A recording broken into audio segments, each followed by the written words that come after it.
වැලිගම පැලෑන හෝටලයක් ඉදිරිපිට සිදු වූ වෙඩිතැබීමේ සිද්ධිය සම්බන්ධයෙන් අපරාධ පරීක්ෂණ දෙපාර්තමේන්තුවේ සැකපිට අත්අඩංගුවට ගැනීමට සොයන හිටපු පොලිස්පති දේශබන්දු තෙන්නකෝන් බොහෝ විට ලබන 6 වනදා බ්‍රහස්පතින්දා අධිකරණයට භාර වනු ඇතැයි විශ්වාස කටයුතු ආරංචි මාර්ග සඳහන් කරයි.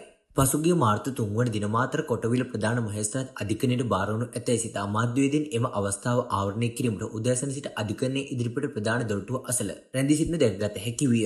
කෙසේ වෙතත් වැලිගම මූලස්ථාන පොලිසිය නඩු දිනේ ලබන 6 වන බ්‍රහස්පතින්දා නියමිත හේත් ඔහු මෝසමක් මගින් එදින අධිකරණයට භාර වනු ඇතැයි විශ්වාස කෙරේ. හිටපු පොලිස්පතිවරයා අත්අඩංගුවට ගැනීම සඳහා අපරාධ පරීක්ෂණ දෙපාර්තමේන්තුව මෙතෙක් ඔහු සිටි නිවෙස් 4ක් ඇතුළු ස්ථාන 20කට අධික ප්‍රමාණයක් සෝදිසි කර තිබේ. එහෙත් මේ දක්වාම ඔහු සොයාගත නොහැකි වී ඇති බව වාර්තා වෙයි.